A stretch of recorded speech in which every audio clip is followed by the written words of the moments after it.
Totally Football Show. Today, deadline day of dreams and dismay. From Isak no tune at Anfield to Emi Martinez shaken because he did not stir. We check on who got lemons and who got lemons in the last minute wheeling and dealing. Then, World Cup qualifiers. 13 teams already through. 24 haven't even started trying. We catch up on the ins and outs. And love the Euros this summer. Stand by for lionesses galore and much, much more as the WSL returns. It's the Totally Football Show. Thursday, the 4th of September. And it's a brand new Totally Football Show with you, listener. Here's what we got for you today. Some Daniel Storey. All right, Daniel. Good morning, James. And here in the studio, Duncan Alexander. Hello. And Natalie Gedra of Sky Sports. Bom dia. Bon dia, Natalie Gedra. And Natalie Gedra, what quite the education in English football you've been getting with Sky Sports. Did I not see you the other day in Cleethorpes? Yes, you did. Yeah. Yes. Wow, you were there for a moment of history, moment of the season so far. Yeah, I had high expectations, but it really topped that. Yeah. It was really interesting how so many people, we heard last week, cut short their holidays just to be there. Everyone felt a bit like, in Close Encounters when everyone's drawn to the strange-looking hill. There was something about that fixture. Where are you heading next? Well, it's international break, so Yes. I'm heading home.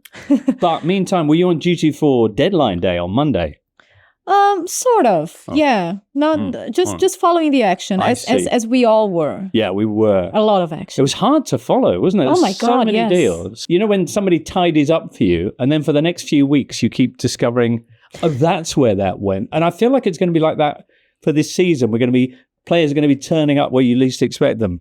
Zinchenko at Forest, for example, or Harvey Elliott at Villa. I'm not sure. There'll be more under the radar ones, probably. Daniel? Harvey Elliott was the one for me because in a window where it felt like lots of clubs were overpaying through panic, Villa managed to sign him on deadline day and on loan and with a agreed fee of £35 million for a 22-year-old, which seems a really, really good deal for them and in a position they needed. My colleague Tom Harris today has literally written a piece, 10 of the best under the radar transfers of this summer window. Yeah, there's lots in there. Some of them are very niche. I think he's angling to be a head of recruitment somewhere. But I think Adrien Truffert to Bournemouth from Rennes, they've basically kind of, replaced Milos Kerkez pretty well. And on the opening game, he looked better. So I enjoy when well-run clubs just identify, replacements and bring them in and the system takes care of them. And that looks to be the case. It's so sexy, isn't it? I enjoyed Marcus Edwards in terms of deadline day moves, going from Sporting to Burnley. All in all, so it's 3.11 billion spent by £1 billion spent by the Premier League, more than the rest of Europe put together. Among the many remarkable stats, the one that popped up on Monday about who was Chelsea's highest paid player, Raheem Sterling. Yeah. And how much he's on? 300,000 a week. Yeah. And how long his contract still got to go? 2 years. 2 years. Wow. There might have been panic buying, but nobody signed Raheem. Is that because he didn't want to move? Or should I not be piling in on Raheem like this? Is it a bit unfair to highlight him in quite this fashion? I don't think he needs to be a pylon in any sense. The reports we're told is that he doesn't particularly want to go to Saudi Arabia and play football, and I wouldn't criticise any player for that. It's a shame he hasn't got a move. It's mad that he's only 31, but he has played a huge amount of football. He's like a 34-year-old in terms of minutes in the legs. So, yeah, Chelsea have got quite a lot of credit this summer for managing to sell players for a lot of money, and I understand why, but this is the downside of a model that massively overpays players on long contracts, is that if they don't particularly want to leave, they don't have to. Okay, well, the big moves that did happen on Monday included Isak to Liverpool, Avisa going to Newcastle, Muani pitching up at Spurs, Donnarumma getting picked up by Man City. There were a couple of players who made headlines by not moving. The most notable, perhaps, Marc Guehi not out of Crystal Palace, and Emi Martinez awkwardly. Which team would you say is materially better post-Monday, and does anyone look noticeably worse? Well, better. I think it's a good argument between Arsenal and Liverpool, because Liverpool I feel like they signed more of the game-changing type of players, But Arsenal, they have a really strong squad now, and they addressed their main issue last season, which was depth in squad. You know, when they had key players getting injured in Odegaard and Saka, they really struggled. Still, they reached the semifinals of the Champions League, and they were there. They finished second in the Premier League, but they were always talking about this this lack of depth in squad. So for now, we haven't seen how much of a game changer can Gyökeres be or Zubimendi. So maybe during the season we can be talking about Arsenal's transfer window in this sense. But with Liverpool and the money they spend and Ekitike already hitting the ground running, and Wirtz, he hasn't yet, but there's so much expectation around him. And of course with Alexander Isak, which is, oh God, where do we even start with him? You know. So currently they have Mo Salah, Florian Wirtz, Cody Gakpo, Hugo Ekitike, and Alexander Isak. Is that kind of the best array of goal-scoring weapons in football? Yeah, maybe. I mean, they haven't increased the number of forwards. They've obviously shuffled, and we learned this week that Chiesa's not in the Champions League squad, which is, Chiesa, a bit of a blow for him. But he's got his song, so he'll be all right. But yeah, I mean, it's tricky, isn't it? Because it's, how do you play Ekitike and Isak together? I mean, both of them can play wide, so maybe that will be the way they do it. But there's obviously a lot of rotation options now. So. Yeah, I'm very interested in that, actually, because I remember I covered a lot of Newcastle last season, and I watched a lot of Alexander Isak in the flesh, and the way he moves around the front three is something that I think people don't talk about enough, because his reading of the moment that he needs to attack these spaces. I remember being in Newcastle Arsenal, the second leg of the Carabao Cup semi-final, and thinking, God, did Eddie Howe put him to play as a winger today? Because he was just occupying those spaces. So I'm very interested to see how him and Ekitike can link up, and that can be more than just the names itself and the money they spend, but the variety that they can offer. Right. I mean, even after sort of 15 years of inverted wingers, people are still like, oh, this player scores lots of goals, he has to play centrally. But, we know that's not the case. When you look at Liverpool's squad, Daniel, possibly that's not what you would have spent 120 or whatever it is £1 million on, given how strong they already look. But is this as much a signing for next season as this? I mean, I think the whole summer has been future-proofing, basically. They were by far the best team in the Premier League last season, and the squad has got stronger. I think there will be some regret that they didn't get Marc Guehi signing over the line, particularly if Konate's form in the first two games continues to wobble. But yeah, the front three is going to be extraordinary. I think one of the interesting things is if Ekitike and Isak both like coming out wide left, I wonder if it might allow Mo Salah to kind of drift more centrally and get into the penalty box, and then have Frimpong overlapping on that right. Salah seems to have been really wide outright in those first few league games, and he's not really done. I know he got the kind of clinching goal against Bournemouth, but that was in kind of dirt time, and he's not been brilliant other than that. So I wonder if he might like to get into the penalty box more. I think Wirtz will be accommodated because he'll find space behind them, and the more options Liverpool have in the front three, ideally the more space it creates for Wirtz behind. And yeah, that's kind of worrying for everyone else, I think. What about Newcastle? Where does this leave them? They went out and spent a lot of that money on Johan Wissa on transfer day, deadline day, to join their other recently signed striker, Nick Voltemade. Was that the best use of the money? I mean, it was some use of the money. Right. I mean, they had a lot of money to spend and not much time to spend it. And we've all gone into supermarket when it closes in 10 minutes and slightly panicked. I don't think this is that bad. I think they're both good players. I think they've paid too much for them. I mean, happy birthday to Wissa for yesterday, turned 29. Oh. Quite a lot of money for a 29-year-old. But yeah, they had to reinforce. Obviously lost Callum Wilson as well. So yeah, we'll see. I think Newcastle have got the benefit that they've managed fairly well already without a striker this season. So they can bed these players in, particularly once Anthony Gordon has served his suspension. But yeah, I think it's quite exciting. But yeah, they've got a big season with obviously 8 group games or league games, then Champions League to manage as well. And talk about attacking players that can link up. They can play together, both Visa and Voltemade. And I'm kind of looking forward to this, because when Visa joins Brentford, he starts as this very versatile player up front. He can play in the front three. He can play as a winger, and he established himself as the striker because he was scoring a lot of goals. Back to Duncan's point, but Voltemade, he is seen kind of as a 9.5. He's not really a classic 9, and he's not the number 10, but he can occupy those spaces in between. So yeah, it's going to be interesting. He's got good feet for a giant man. Yeah, and that's always nice to see. Could they be even better, do you think, Newcastle? Better without Isak?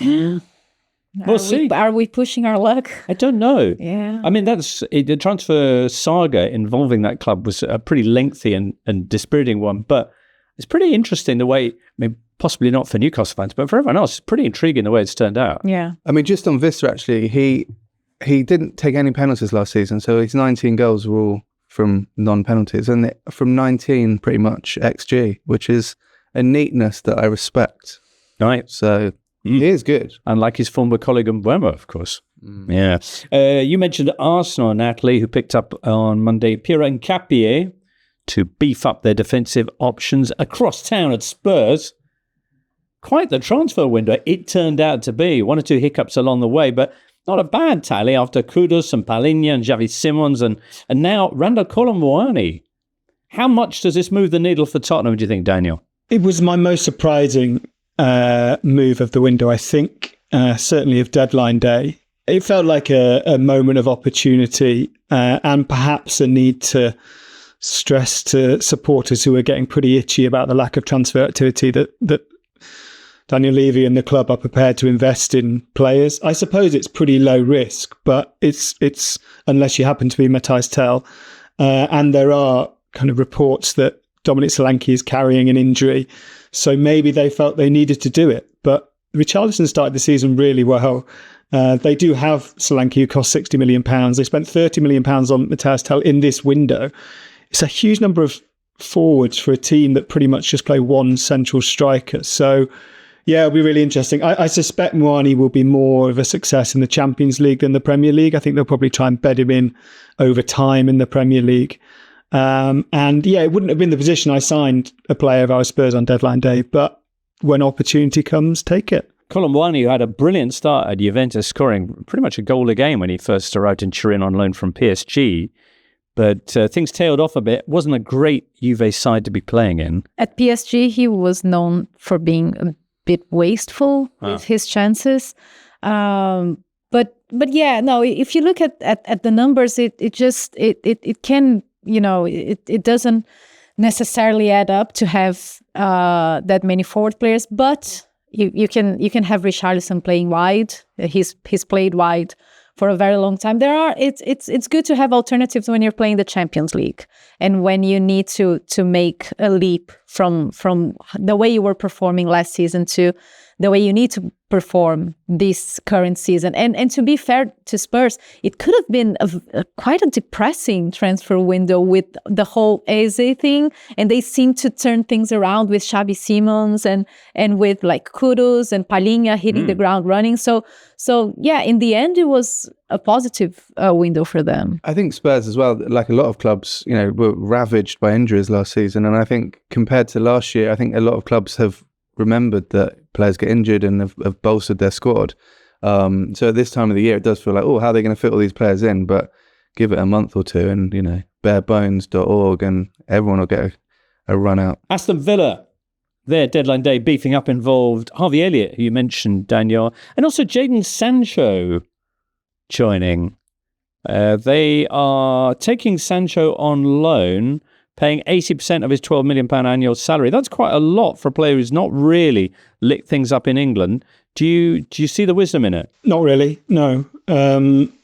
We are told we were told all summer that one of the limitations on Villa's transfer business was their necessity to abide by UEFA's more stringent squad cost rules because they failed those rules in the previous time they played in Europe, and therefore you have to trim things. That was seen to be the limitation on a number of deals that I thought were better or made more sense than the Sancho deal. I don't know if it's a case of panicking. Daniel Marlon was really good in pre-season and hasn't really got much of a chance yet. I don't really get it. I think Sancho has struggled for so long in England now. There's clearly a spark of a player still there, no doubt, but he's struggled for so long in England now, and the wages are so high that I just don't really think it makes that much sense. Harvey Elliott, I think, makes loads of sense. I'm really glad they got that deal done because he needs to play football. But Sancho just found like a bit of a stab in the dark. Like I'd have taken it if they were paying 30% of his wages, but not 80%, because those are some big old wages. Is this because they had so much success with Marcus Rashford in a similar deal last season? Maybe, but then, just to state the bleeding obvious, like they're different players with different skill sets and, to my mind, different personalities. So I don't want to kind of pile on Jadon Sancho, but he had quite a lot of chances to sort things out and to get regular football. I'm not sure this is a move where he still starts every week. I still think he'll be more of a bench player unless he completely revitalises things and we suddenly get Bundesliga Jadon Sancho. But that's a long, long time ago now. And I just don't see it. I mean, the only counter argument, I guess, is that Unai Emery is very good at kind of adapting to the players he's got, which maybe some of the managers Sancho's had since he came back to England haven't been. But 10 assists. It's 4 years since he moved to Manchester United. And across, his spells at United and Chelsea last season, 10 assists in total, which for, as you say, 12 million a year doesn't scream value. Talk a little bit about goalkeepers. Goalkeepers on the move, goalkeepers not on the move, like Emi Martinez. That's going to be a bit awkward after he essentially took himself out of the out of Unai Emery's options. Yeah. It's always a bit weird, isn't it? But I think it's one of those of, the player has his focus on something else, so we better use other options. So yeah, with him it was kind of like that. But I was sure that someone was going for Emi Martinez, and I was surprised given the farewell and everything. Yeah. I was surprised he said, well, good for Villa because But let's see. Possibly good for Man United. The man they've taken instead, Seny Lammens, is very highly rated. When life gives you Lammens, as United announced on social media, bring him in from Royal Antwerp, where he ranked among Europe's best shot-stopping goalkeepers last season. I haven't seen the list, but I'm figuring that Gigi Donnarumma was probably on that list as well, given that shot-stopping's his thing. Loves that. Loves a bit of that. And he's now going to be at the Etihad. Yes. I think this is the one I'm most excited about. Most excited about. Yes, it is. Is it going to work, Natalie? I thought you might be a bit down on this because it's involved Ederson packing his bags and heading to Turkey. No, but we've been hearing about Ederson leaving Man City for like 3 windows or something. It's not like it was a massive shock, and he did his thing. He changed the position. He left his mark in the Premier League. Right. So all the best to Ederson. One of the most influential players in Premier League history. Right. I would argue. Of the keepers that he has an influence, would Gigi Donnarumma rank really, really highly? Well, influence maybe not the term to use here. I'm intrigued because you sign a world-class keeper. You sign like the competitiveness, so he brings that to the team. He's arguably the best keeper in the world, but with the playing with his feet, he spoke about it in the press conference yesterday with the Italian national team, and he said, "No, I can improve on that." And it's not like he doesn't know how to do it, but the fact is, you are signing a keeper that can win matches. So that's never a bad signing. But I'm just intrigued with the domino effect here. Is City going to drop their lines a little bit? Because Ederson, sometimes he was playing on the edge of the box and then he was pushing all the lines forward. So how much will that have a knock-on effect? But at the same time, Pep, like we're talking about a manager who chose 4 center halves to form his back line and who took the best out of the number 9 that is like the 9est of 9s in Erling Haaland. Like he can make moves that can sound very conservative, he can make it look very fashionable. So in theory, it can sound conservative if you have a keeper that doesn't, like, one of his strengths is not playing with his feet, but he can make it look fashionable and, just reinventing something. So this is why I'm intrigued. Wow, that is intriguing. Pep's like a band that, have a genre and then they come back with in a different sound. Oh, no, actually, that makes sense. Yeah. I mean, penny for Joe Hart's thoughts, because obviously Pep came into City and was like, you can't use your feet. You're very good at shot stopping. This is a different time. And now, I mean, we understand that it was Guardiola that pushed for the Donnarumma transfer. Obviously, James Trafford came in and has done okay in the first 3 games, but I think he was expecting to be the sort of new number one, or at least establish himself this season as that. I mean, I guess you can argue that City, the way they play now, particularly, this season with the high line, they are conceding more shots. If you're conceding more shots, then who better than Donnarumma to keep them out? So, yeah, I mean, we are seeing a more transitional Premier League.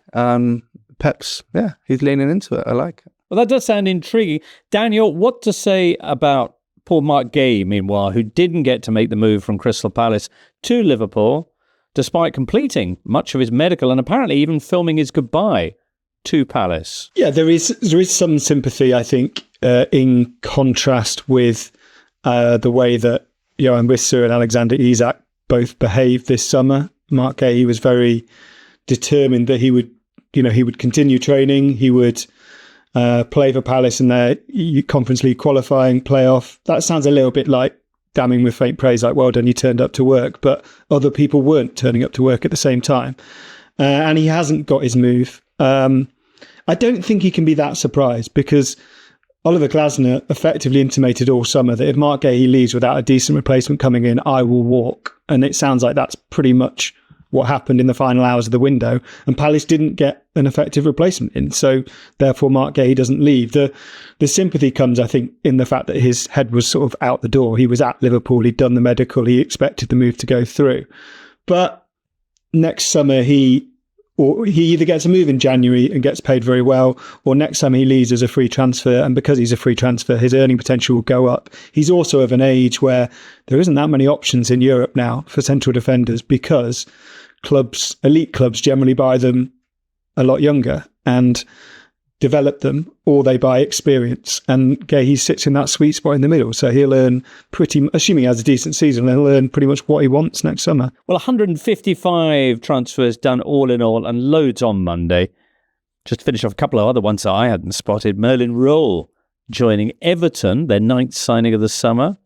Brian Brobby of Ajax into Sunderland, who've also been significant movers on the transfer window, and one that clever people in the know have flagged up. Florentino Luis out of Benfica to Burnley. He was, Natalie, statistically the best defensive midfielder in the Portuguese top flight last season, and he's now going to be doing his thing at Turf Moor. Look at that. Quite major flex, that, from the lower reaches of the Premier League. But did you guys have a bit of an existential crisis with the figures, with the numbers?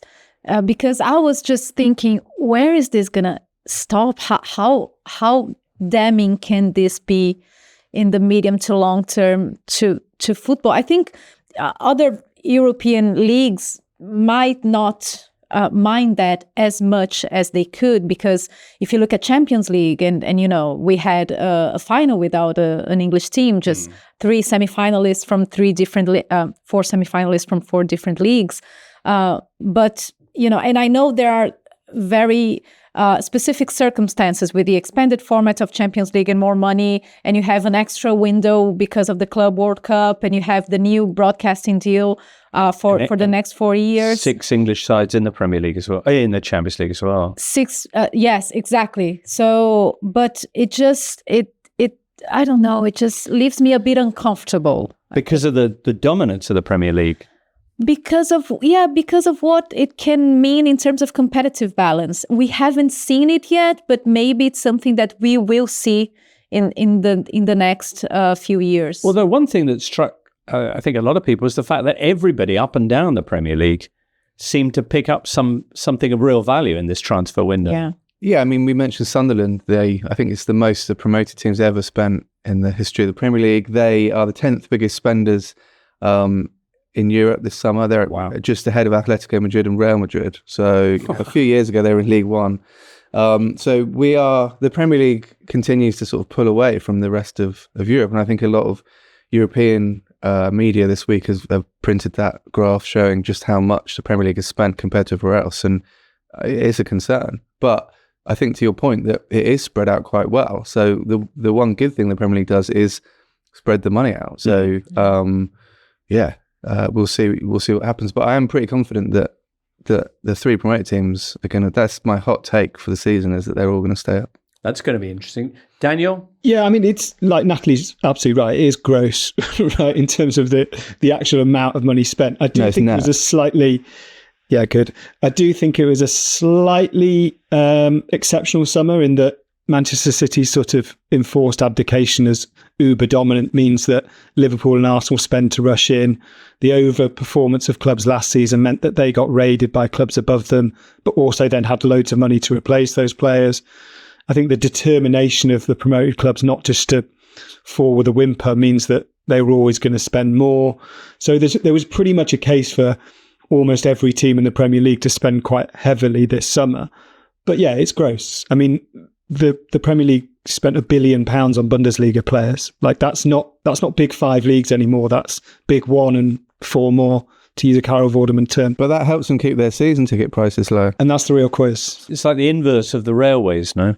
Natalie? And also, I think clubs are really learning how to deal with PSR. And at first there was this panic of, okay, nobody moves, no one buys, no one sells, let's just try to understand that. And now they are just maybe too comfortable with PSR, you know. And there's only so many women's sides you can sell, though. Yeah. Is there? We simply don't know. Right. No, but it's so true. Yeah, it's so maybe they will need to, with the coming of next seasons, the following seasons, they will have to go over PSR rules and just, you know, I find it a bit absurd that it is actually good for you to sell homegrown players. You know, it should be the other way around. You should encourage clubs to keep their homegrown players. So yeah, like things like that might change with or not. I don't know. Maybe I'm just being an optimist. Or now. Yeah. I mean, it's a shame we didn't have this summer the day we had last year, where there was a mysterious triangle of transfers between Everton, Newcastle, and Nottingham Forest. That was nice. But like Natalie says, I think clubs are more comfortable with the regulations now. But yeah, they're always changing a little bit. And I think there are a few clubs who probably would have hoped to sell more players and maybe have some issues down the line. I mean, City obviously got rid of quite a few on deadline day, which helped high earners. But Forest potentially, who got a huge number of players for a manager who does not enjoy an expanded squad, Daniel? Yeah, I mean, there's been. I mean, Forest is a bizarre case at the moment because we record the morning after they confirmed that their record club signing, Amari Hutchinson, 37.5 million, won't be in their Europa League squad. Neither will Alexander Zinchenko. I mean, I don't know if it's coincidental that Amari Hutchinson is a Kia Joorabchian client, and so is Edu, who's a sporting director, and maybe he wasn't Nuno's guy. They spent 35 million on Bakura on deadline day, who's exactly Hutchinson's position. So there's something funny going on there. But yes, I agree in general, clubs need to be a lot better at being prepared to sell. And I think supporters probably need to get their head around selling being a sign of strength if you then want to be able to reinvest.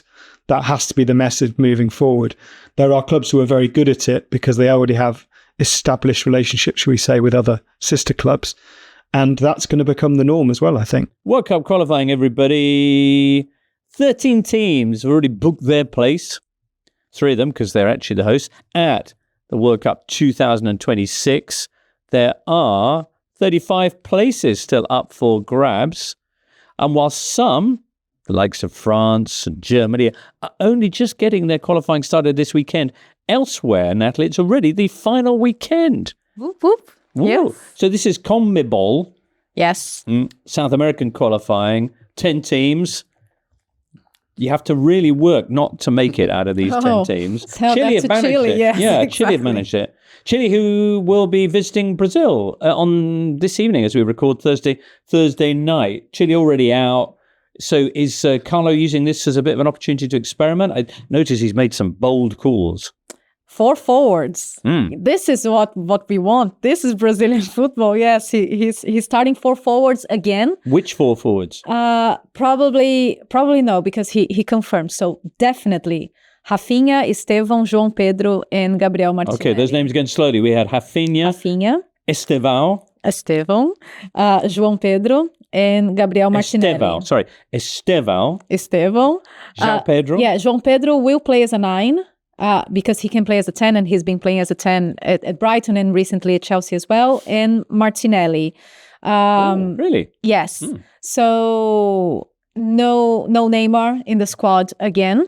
Ancelotti was obviously questioned about it a lot. And he said that initially he said that it was more of a physical matter, and then Neymar during the weekend said, no, physically I'm fine. I'm not injured. I'm not nothing like that. But the truth is, he looks slow. He doesn't have the same pace. He's been having so many injury problems for so long. The last time he played for Brazil was October 2023. So because he had his ACL and muscular injuries as well. So there's always the question mark around it. And Ancelotti was asked about it again. And he said, yes, it is a physical aspect because we consider the physical aspect very important. But it is a lot of other things. The truth is he's playing at Santos and he's not impressing. And Santos is, fighting against relegation in the Brazilian National League. And Neymar can't seem to push them outside of this battle. So it's always a question mark around Neymar, but it's not like he won't be at the World Cup, but it's not like he won't be at the World Cup. I think there are very slim chances of him not being at the World Cup because technically, and Ancelotti said it himself, you can't question Neymar. So there's a slim chance that he will be at the World Cup. There's slim chance he won't be. Oh, so he probably will be at the World Cup. Yes, he probably will be at the World Cup. Right. But I think he doesn't need to be tested according to Ancelotti. Okay. But he needs to step up his game because it hasn't been good for him. And in that magic quartet, I can't remember what the phrase was from 2006 when... Quadrado mágico. Yes. Yeah. Oh, God, that brings memories. I didn't hear the names of Vini Jr. or Rodrigo. Yes. So Vini is suspended. This is why he's not in the squad. Rodrigo has been also struggling with some physical issues, but he's expected to be in the squad, especially because Ancelotti really likes him, worked with him at Real Madrid. He's been experimenting and observing a lot of players. He said that there are around 70 players that they've been watching and that can be in the final squad for the World Cup. So yeah, especially in the fullbacks positions, we've had since 2023, we've had 19 fullbacks tested already. Yeah, that's quite a churn. Yeah, so the times of Cafu and Roberto Carlos are behind us. And the last World Cup, it was Danilo and Alexandro. Danilo's playing more of a center back role now. And Alexandro, he was actually in the list, but he got injured. So it's been a problem for Brazil for quite some time. Okay, Wesley of Roma. Yeah, is likely to feature. How much credit does Ancelotti have in the bank? Oh, loads. Yes, okay. yes. No, he can do whatever he wants. We're putting everything on him. But yes, because especially he brought some sense of positivity around the national team that we haven't had since Qatar, and also the next 2 games that we have in this international break is Chile, who we've gone through, and Bolivia, who can be tricky with the altitude because it's going to be in La Paz and it's 4,000 meters altitude. So there are a lot of teams who struggle there. But we are expected to not only win, but win and play well. Brazil. Yeah, well, that hasn't been working for the past 24 years. So it's not always the case. But yeah, that's the expectation. Brazil winning in. What's the recent record for Brazil in La Paz? That's a good question. Yeah. They do, Bolivia do win a lot there, don't they? Just because they're able to run around wherever else is laying on the ground. Oh, I've covered matches in La Paz. Yes. How difficult was it? Oh my God, I forgot for 5 seconds that I was in La Paz, and I sprinted down the hall to get a team sheet. I was hyperventilating for like 10 minutes. Natalie's a marathon runner. And it's really funny because when you land, the teams, they usually get to La Paz just a few hours before the game, which is very bizarre. And I remember I was flying with the national team, so I was in the same flight. And when you get to La Paz, there's a big outdoor, I don't know if it's still there, that says you're 4,000 meters closer to the sky. Nice. So yeah, it's kind of their marketing, is their brand. Okay, so and then they arrive on the day. Yes. On the basis that there's less time for the altitude to mess them up. Yes. After a lot of studies, they came into the conclusion that you either have a long period of adaptation, like 2 weeks of adaptation, or you just go a few hours before you play and you leave. Okay. It's less of a struggle. It's very similar at West Brom in England, which is the highest ground above sea level in England. And yeah, teams arrive as they get in and out as quick as they can, which I presume is the altitude. Yeah. Just a word on Argentina. Oh, yeah. Yes, no, because it might be Messi's last official game in Buenos Aires for the national team, being the last round of the qualifying. And, after Argentina will play friendlies and they will travel around. So that's been treated as a big thing in Argentina. So Messi's whole family is going to be there, and, mother-in-law, father-in-law, all the kids, everything. It's just a big thing. They're treating it as a special day. He himself said that it's going to be a special day for him. So potentially last home game klaxon for Messi. Very good. Against Venezuela. Yes, match day 1 at last for some UEFA qualifying groups A to F. On your war charts, listeners, those are the collections of sides that didn't get started over the summer because there were teams involved in Nations League finals. There's a bunch of teams who haven't played yet. Scotland, who will be away at Denmark. Not a great time for Scottish football at club level, as Daniel was witness just last weekend at the Old Firm game. Will it be any better for the national side? The summer friendlies did see them win 4-0 at Liechtenstein, but also lose 3-1 at home to Iceland. But Denmark away on Friday night. Spain, meanwhile, will kick things off against Bulgaria. Germany are in Slovakia. There's Ukraine against France. That's taking place in Wrocław, Poland. And, various other teams as well. Among the sides, though, who are well underway in their qualifying campaigns are England. You may have heard of them. 3 wins from 3 for Tommy Tuchel's team. They are top of Group K. And who are they taking on Saturday? It's Andorra again, which is great because it was so exciting last time, Daniel? Yeah, 1-0 away win in Andorra. I think there is pressure on Thomas Tuchel to release the handbrake a little bit. He's got sort of the 2 perfect games to prove himself, and kind of really the first 3 games was sort of everyone getting to know him. Now it's you really have to go out and try and entertain and score lots and lots of goals against Andorra, and then you have to go and win in Serbia.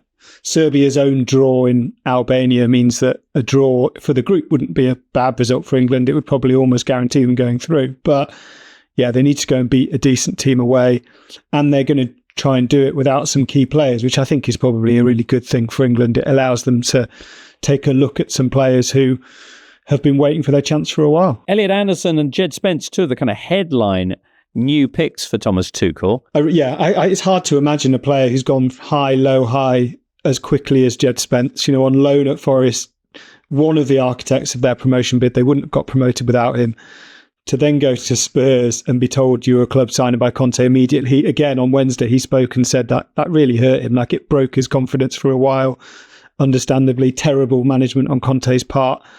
And then, to slowly build your way back in after 3 loan spells and end up in the England senior squad for the first time. It's some effort. And we should say, largely playing out of position. He was a right back or right wing back at Forest, and he's doing it on the left at Spurs. So I suspect Lewis Skelly probably starts over him is against Andorra, and if Lewis Skelly plays well, probably keeps that against Serbia. But yeah, amazing for for Jed Spence and for Elliot Anderson, who, given Adam Wharton's injury, is probably going to start as a 6 for England. Milan's Ruben Loftus-Cheek has got recalled. No Trent Alexander-Arnold. Anything else that leaps out at you from the squad, Duncan? It sort of feels like the squad everyone expected him to pick when he first started, in the sense that it's a lot of the players who performed really well in the Premier League last season, like Elliot Anderson, like Eze.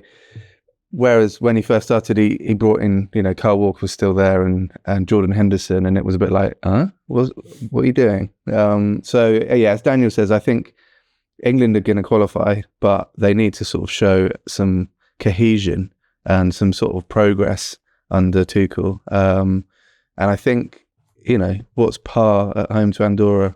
5-0. So I think they probably need to cut loose and go for 7 or 8 to allay any fears. That sounds like fun. It's a busy international weekend with games all over. I'm not sure if there's any other fixtures that have caught your eye. Netherlands, who've won their first 2 matches 10-0 on aggregate. They'll be hosting Poland. Intriguing game Friday evening as Italy take on Estonia in what is Gennaro Gattuso's first game in charge. Italy not off to the best of beginnings to their campaign. They've missed the last 2 World Cups.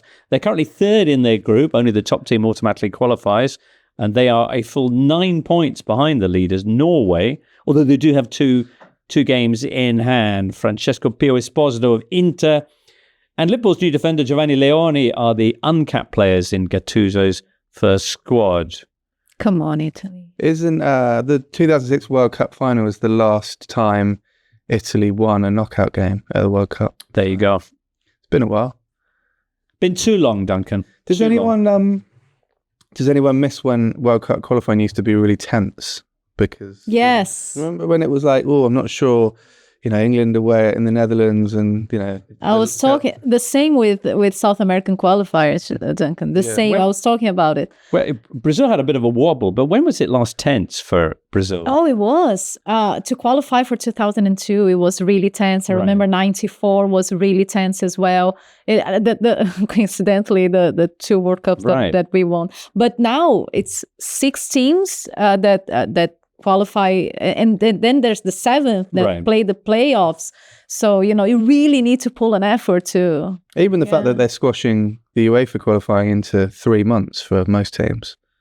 September, October, November. This used to be a drawn out, tense process. Now it's a sort of administrative procedure. Well, there'll be some exciting live administrative football box ticking this weekend all over. Daniel, before we leave the international fixtures, anything else you wanted to flag up? Yeah. I mean, we briefly mentioned Scotland there, but because of the domestic stuff, because of the way the national team have really declined quite considerably under Steve Clarke, this feels like a pretty enormous weekend for Scotland. They've got Denmark away, which they really need to take something from, and then they've got Belarus at home, which is, I think if you're going to write down a sort of fixture that Scotland would end up drawing 1-1, conceding the last minute, it would be Belarus at home. They'd need to be far better than themselves. The goodwill that they built up prior to Euro 2024 is sort of gone almost completely, been extinguished. So, yeah, it feels like a big weekend for Scotland. After this summer's hugely enjoyable Euros in Switzerland, WSL returns this weekend. The new campaign starts on Friday with the champions Chelsea taking on Manchester City. Megan Feringa joins us now.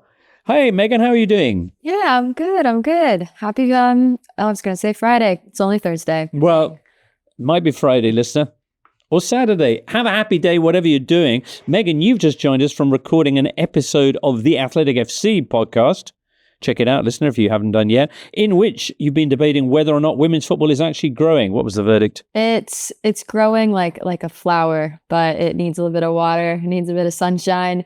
And it needs probably a bit of direction too, because, investment's great, but you sort of want to have regulations. You want to make sure that, any and all investment at any cost is not the mantra. So yeah, it's interesting to see if the women's game can maybe take a few lessons from the men's game and not just invite anyone in. But as well, clubs want money. So it's this very rickety balance. From the men's game, in kind of popular folklore, one of the most key things that caused the boom in English football was a highly successful international tournament in the summer. I'm thinking of Italia 90. and the way that really changed the whole perspective of football in this country.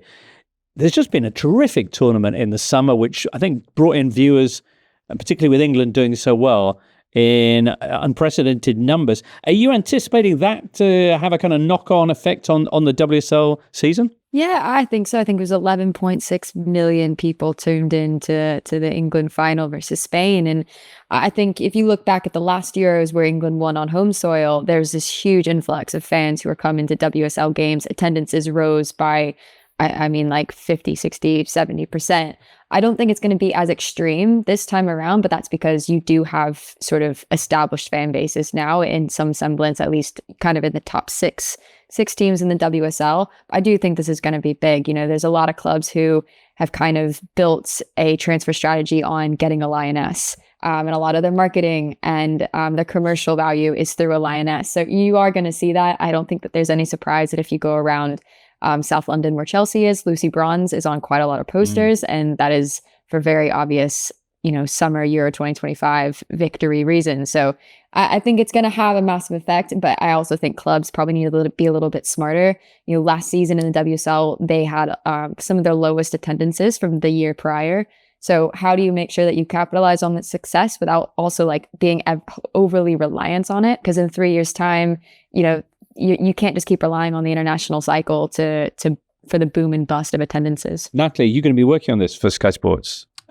Yes, during the season, yes. Okay. I will. And I'm interested, actually, Megan, to understand what Chelsea and Arsenal have been doing to kind of swap positions, you may say, from Chelsea winning the WSL yet again and Arsenal winning the Champions League, and just, you know, for them to achieve their different goals. Yeah, I think it's not wrong to say that for Chelsea, winning the Champions League is the end all and be all. And a lot of people say last season they had this perfect season, and you know they were unbeaten, they won the domestic treble, and yet they still didn't win the Champions League. And that is the monkey on their back. They have to win the Champions League at some point. And for Arsenal, who had a horrible start to the domestic campaign, bring in Renee Slegers on a permanent deal halfway through the season, and then just go and beat Barcelona, who beat Chelsea in the semifinals of the Champions League. It was kind of a like, all right, now ball's in your court, Chelsea. Let's see what you can do. But for Arsenal, they haven't won a title since 2019, a domestic title, sorry. And that's a big, again, like you say, monkey on their back. The London City Lionesses with Michelle Kang, are they going to be the next big WSL expansion project, do you think? I think they already are, to be honest. Some of the names that they have been able to entice over to the WSL this summer is absolutely jaw-dropping, incredible.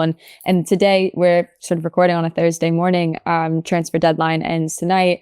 And they are linked to even more players. And one of those players from reports out in France is Grace Guehi from PSG. And I think that would be the absolute signing of the summer for London City Lionesses. The word that's usually associated with them is disrupting and disruptor. Depending on who you ask, Michelle Kang is either the most brilliant thing in women's sport, or she is the bane of your existence because she is forcing you to do things you didn't want to have to do. So Michelle Kang being the owner of the club, who also owns Lyon and the American side, Washington Spirit. Yeah, so currently in the women's game, the regulations and rules around multi-club ownership aren't exactly there. We actually spoke on the Athletic FC podcast to Nikki Doucette about this, and she had mentioned that it comes down to the fact that it's still a startup women's football, so they don't want to necessarily put too many ropes and hurdles around, so then maybe people don't want to invest. But at the same time, if you look at the men's game, multi-club ownership is causing a lot of problems, so it feels like it'd probably be better to put in regulations earlier than later. I feel like being proactive in this space is much better than being reactive. But at the moment, Michelle Kang is sort of the woman who is trying to lasso quite a lot of clubs together, and she's doing quite a good job of it. So the last two sides who've come in, they're the new side in WSL this season. The last two sides coming into the division both went down again in Crystal Palace and Bristol City. Lion City Lionesses have an interesting start because they're actually away to Arsenal this Saturday lunchtime at the Emirates. What do you think about their prospects of really making a splash? I think, in terms of a baptism, this is incredible for them. And I think as well, London City Lionesses want to go to Arsenal at the Emirates. In terms of marketing and commercial value, that's incredible. But I think for me, they are not going to be a team that goes down this season. I can't see them being like Crystal Palace, who went up and went straight back down. Bristol City up, straight back down. And I don't think they're going to be that way. They've invested smartly. They've got a really, really good manager. And I think the investments that they have made, it's not just, you've got quite a lot of veteran players who know how to play, but you've also got quite a lot of free young players as well. Taya Goldie, Freya Godfrey, both of them are great young lionesses who have come through. So there is a level of, we're being sort of pragmatic about the present. Let's get players who can play, but they are also looking at the future. For me, Leicester City are the ones that really need to get their ducks in a row. They just sacked their manager about a week or two ago.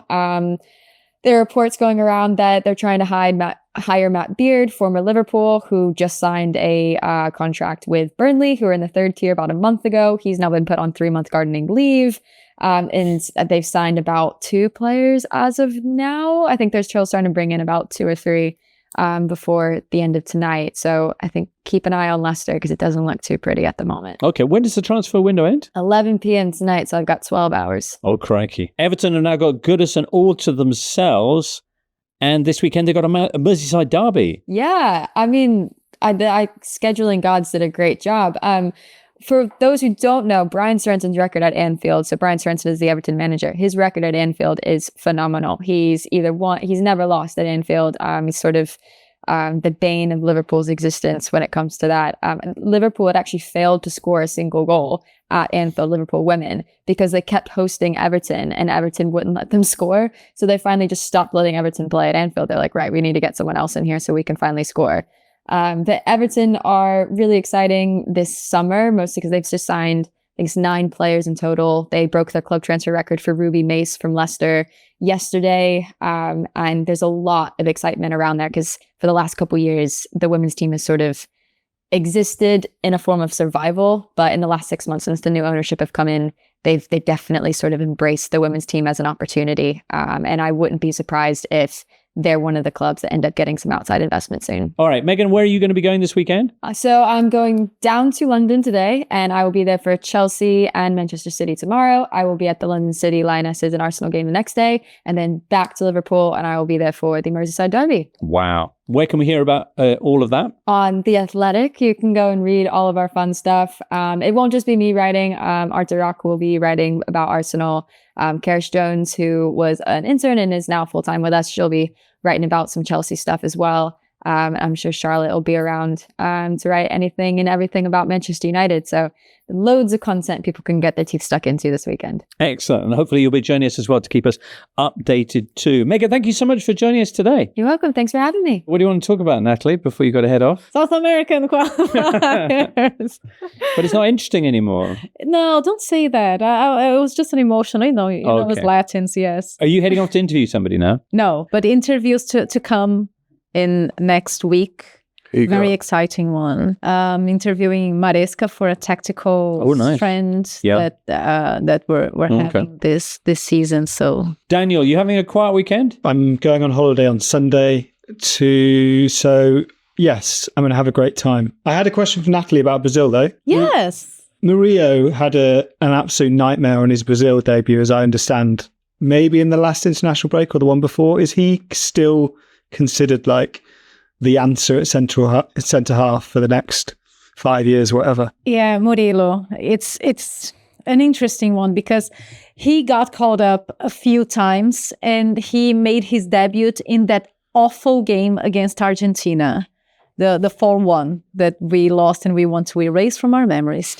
But that game was very representative of everything that was going on wrong with Brazil. And when you link that to Murillo starting that match, it is a very unfair correlation, but a lot of fans make this link between both things.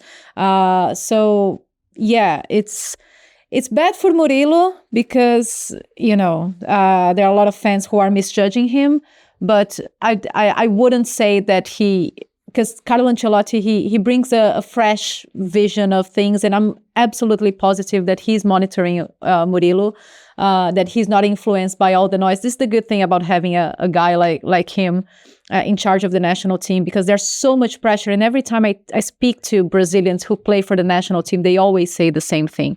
The amount of pressure that you have to deal when you are there is ridiculous. And when you have a guy like Ancelotti leading the team, he can absorb a lot of this pressure. So maybe that will benefit people like players like Murilo, who wasn't in this list. Yes, he wasn't on this list, but I'm expecting him to feature soon. What's the stupidest question that Ancelotti's been asked so far? In the sense that, like, when there's a foreign manager in England, they always ask them some nonsense about, have you seen this, or do you know about this? I mean, surely he's had the equivalent in Brazil. Yeah, if you watch Brazil's press conferences, they're very lengthy questions. It's really interesting. And he's been very good in immersing himself in Brazil and in Brazilian football, because, he's going to all the grounds. He's calling up more players that play in Brazil, which is always something that the fans really appreciate. But yeah, I can't think of anything, but the only thing that I can think of, Duncan, is like the amount of pictures that they released with him in touristic places, like just to make this relationship work, between, and he's giving his press conferences in Portuguese already. Nice. Yeah. Is he living in Brazil? Yes, he's living in Rio. Okay. Yeah. I mean, Portuguese is very much Italian adjacent and Spanish adjacent, so. But it's not the same language. For me, it is. Oh, James! I'm so offended by that. Just different hand gestures. Yeah. Just have to get the hand gestures. No, I'm right, joking. yeah. It's a completely different. Yeah, it is different. It's not so different. It is different, and I think it's very nice that he really tries. He's making a proper effort to give like half an hour press conferences all in Portuguese, and sometimes he mixes the languages, which is very normal. It's but cute. Yeah, it's nice. Yeah, we're in a honeymoon phase with him. So. Oh, that's so nice. Yes, it is. I don't know if I mentioned, but there are 3 teams that can qualify. Yeah. There are 3 teams already qualified: Brazil, Argentina, and Ecuador. And Paraguay, Uruguay, and Colombia are fighting for a spot. And they could sort it out this weekend. Yes, and they can. Yes, and Venezuela, basically out of the 10, only Chile is out of the picture. Okay. Venezuela can qualify for the first time to the World Cup. So, yeah. All right. Natalie, you've got to go. And so have you, listener, probably. So we'll wrap it up there for this Totally Football show. Many thanks, Natalie, for coming in. Look forward to seeing you again soon. Daniel, thank you so much. Have a lovely holiday, and a restful one too, away from the rigors of the beautiful game. Duncan, I'll be seeing you very shortly as we're going to get our latest Totally Extra in early. That'll be dropping on Saturday. Talking about, as I mentioned, a crazy team that featured Valderrama, El Loco Higuita, Asprilla, and so many other names.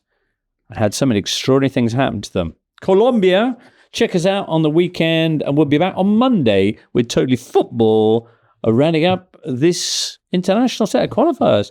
That's it for now. Listener, thank you so much. See you soon. The Totally Football Show podcast is available 3 times a week, bringing you all the football news you could reasonably be expected to care about. We've got views, we've got stats, we've got analysis, we've got some of the best football writers around, and the whole thing is absolutely free. So have a listen on Spotify or Apple Podcasts or all the usual places by clicking on the link below.